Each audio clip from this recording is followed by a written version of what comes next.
nous avons deux éléments de travail, notre liste de destinataires et puis notre courrier. Alors nous allons établir une liaison entre ce courrier et la liste de destinataires. Pour cela, nous nous mettons sur le courrier et nous cliquons sur l'onglet Publipostage. Et nous allons utiliser une liste de destinataires existants puisque nous venons de la créer.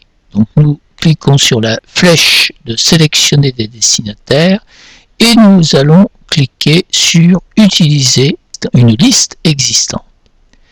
Nous allons dans notre disque amovible, nous allons dans notre dossier Word et nous allons prendre la source, le cas pratique 12, source de données.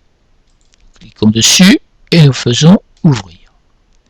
Alors, il ne se passe rien pour l'instant, sauf que tous les icônes de l'onglet Publipostage sont maintenant actifs, alors que précédemment, vous allez le remarquer en le faisant, vous n'aviez que ces deux-là qui étaient actifs.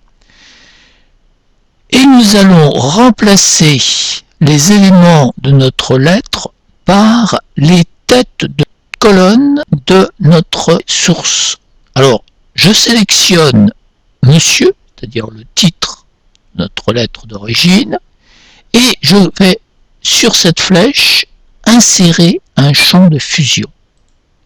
Et là, je retrouve la liste des têtes de colonne de notre tableau.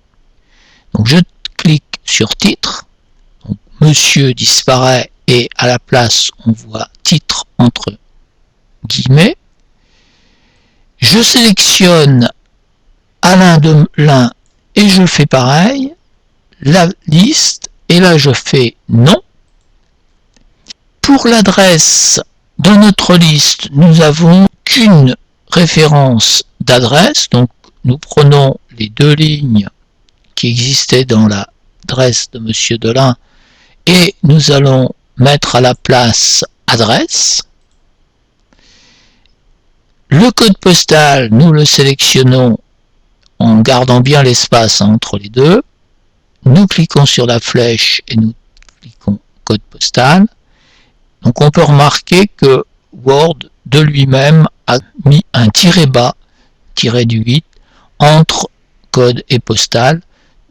Dans les versions précédentes, c'était à nous de le faire si nous voulions créer un espace. Et là, nous sélectionnons la ville et nous cliquons sur ville.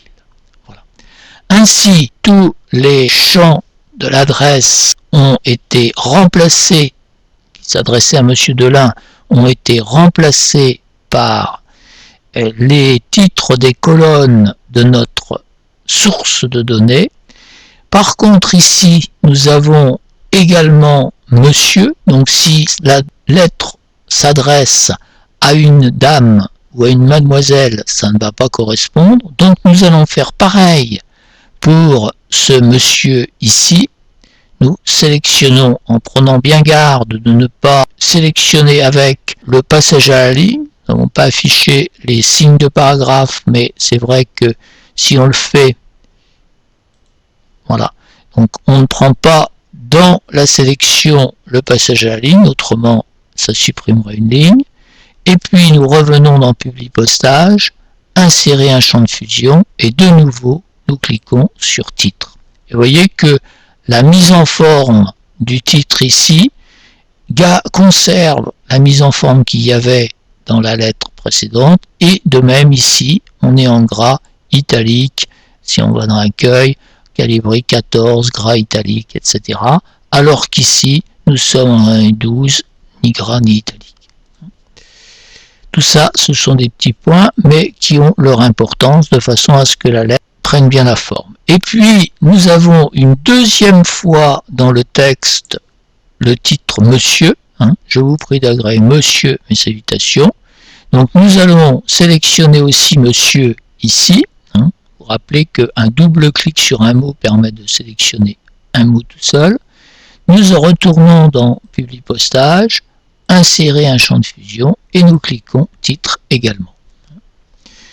Voilà, maintenant notre lettre type, si on peut dire, est prête à être fusionné avec la liste, nous allons enregistrer les modifications de cette lettre, donc simplement sous le même titre.